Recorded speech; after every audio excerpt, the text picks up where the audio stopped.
Toliau laidoje matysite naujųjų praktikantų praktikos vietos, pasiruošimas socialiniam projektui ir besiskleidžianti dalyvių arogancija. Jie galvoja, kad aš čia tiesiog nenoriu su jais bendrauti, o iš tikrųjų aš ir nenoriu bendrauti, nes tai man tik trukdytų. Kaip ir žadėjome moksleiviams, praktikas jie atliks pas tikrus profesionalus. Apie padangę svajojantį Praną su pilotavimu supažindins Baltic Aviation Academy. Tai viena iš geriausių aviacijos mokymo organizacijų Rytų Europoje.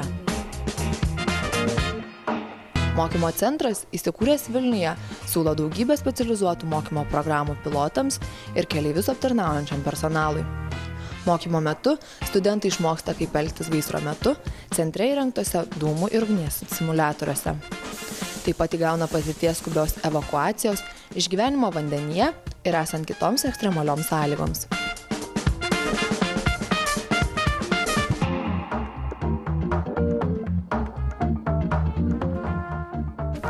Praktiniams treniruotėms Baltic Aviation Academy siūlo skrydžio simuliatorių, kuriame įrengtas visas prietaisų skydelis ir vaizdo priemonė su dienos, sutemų bei nakties režimais.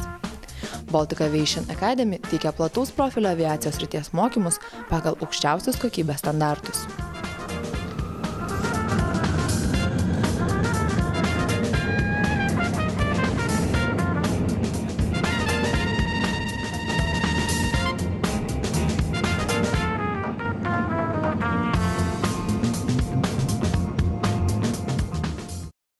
Sveiki, esu Indrė Šveistrytė, Baltic Aviation Academy FTO projektų vadovė ir būsiu Prano Drulio praktikos vadovė.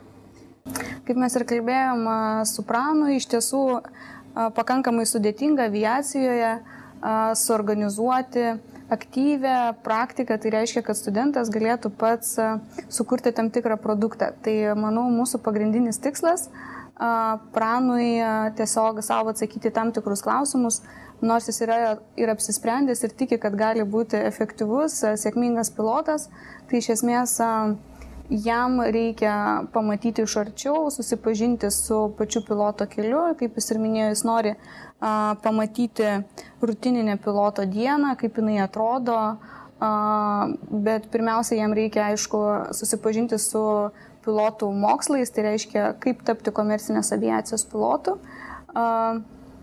kokie reikalingi mokymai, kokios reikalinga atlikti užduotis, kad iš esmės gauti teisę pilotuoti ir efektyviai dirbti. Tai iš esmės jis gaus galimybę ne tik tai susipažinti su piloto rutina, bet ir dalyvauti aktyviai tuose mokymuose, kurie bus organizuojami tuo metu. Tai tiek ir skrydžio praktikos užsiėmimuose, tiek ugnies ir gaisro gesinime, pavojingų krovinių gabenime ir kitose mokymuose, kurie susiję su aviacija ir yra būtini tam, kad gauti licenciją. Projekto dalyviam tai norėčiau palinkėti tiesiog paimti, išnaudoti tą laiką maksimaliai kaip įmanoma. Nes galimybė, manau, yra labai puikiai, idėja labai vertinga ir siūlau jiems tiesiog atsakinėti savo klausimus.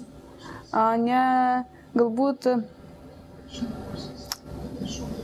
netgi tuo atveju, jeigu atliekant kažkokias užduotis, jie matys, kad jiems sunkiai sekasi arba jiems tampa nuobodu, galbūt priimti kitą sprendimą ir būti sąžiningiems patiems su savim, su praktikos partneriais, praktikos vadovais. Jie turi pakankamai laiko galbūt rasti kitą sritį, kuriems bus įdomesnė.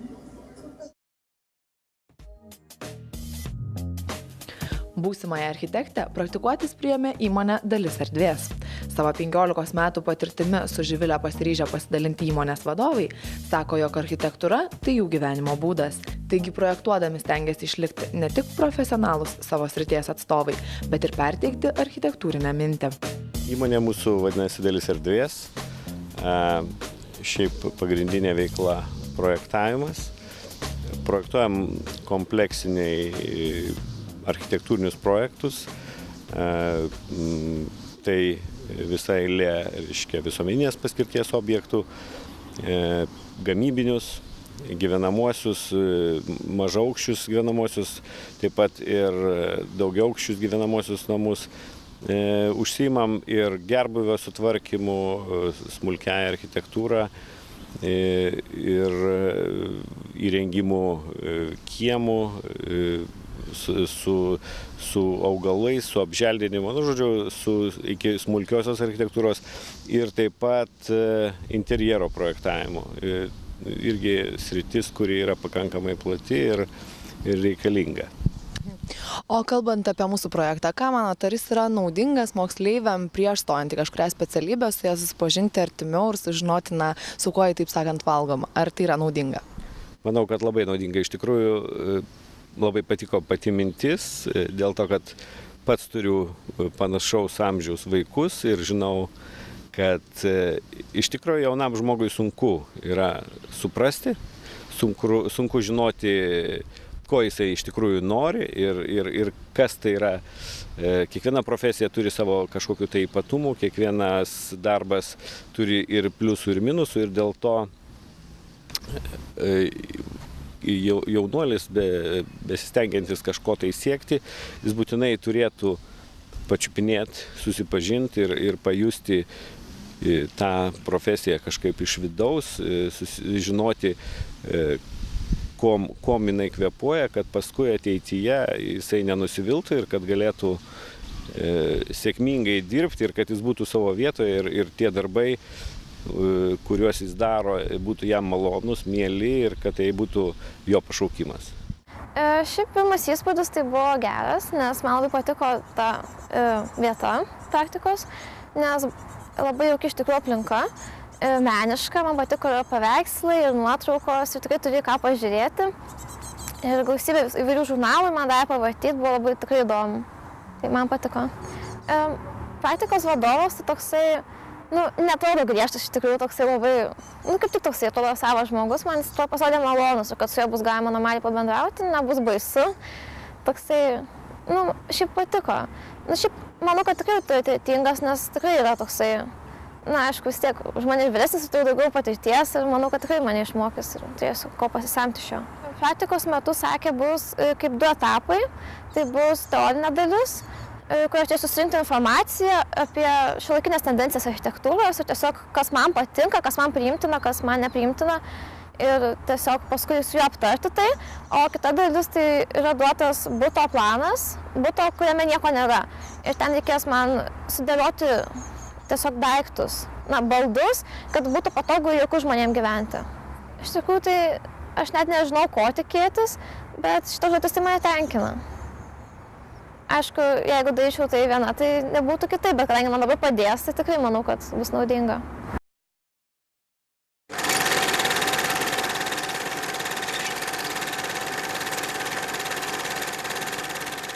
Pro fotoobjektyvą į gyvenimą žvelgianti Gytį praktiką atlikti pakvietė Fotofabrikas.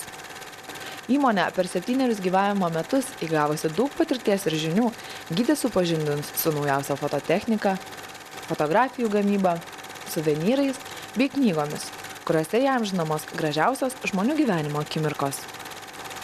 Įmonė jaunatviška ir novatoriška, taigi mielai sutiko priimti entuziastingą Gytį į savo gretas.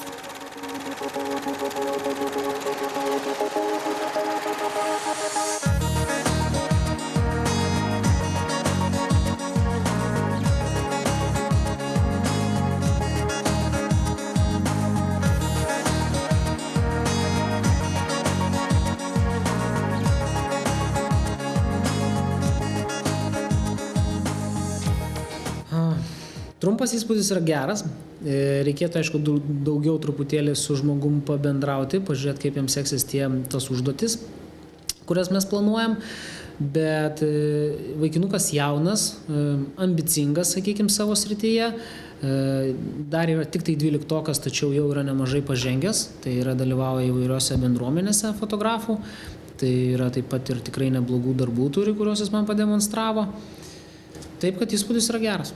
Tai pirmas sritis būtų išbandyti naujausią techniką, kadangi vaikinukui dar nėra tekę tikrai visos technikos savo gyvenime pačiupinėti, palyginti, kuo jinai skiriasi.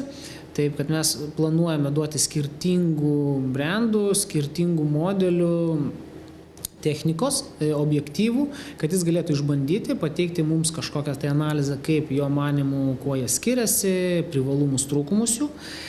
Ir antra linija būtų, tai jisai pats išreiškia norą iš tikrųjų dėl studijos, kad norėtų atlikti praktiką studijoje, pafotografuoti studijoje.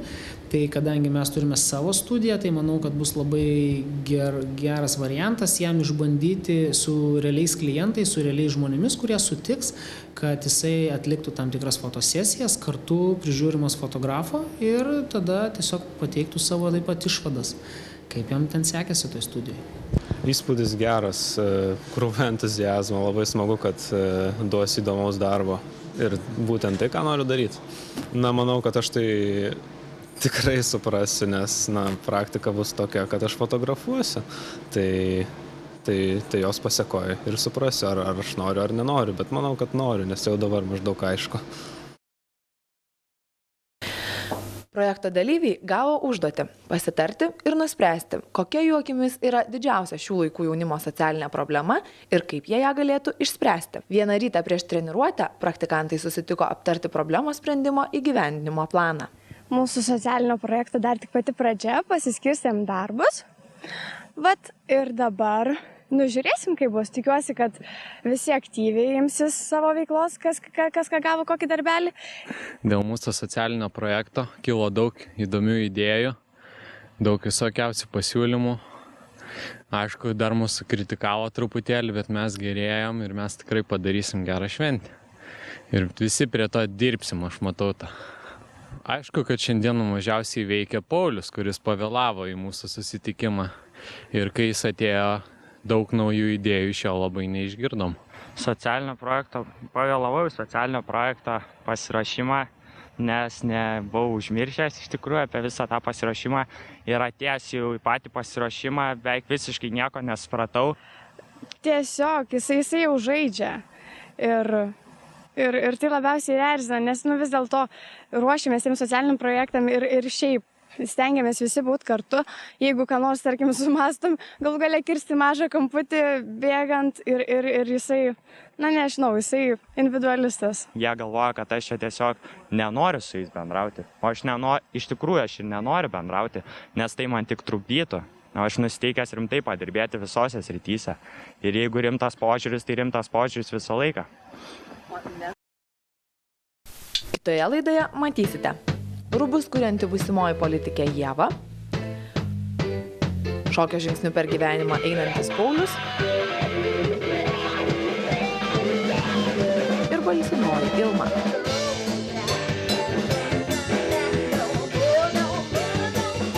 Daug jėgų atėmusios pramogos ir komandos formavimo seminaras.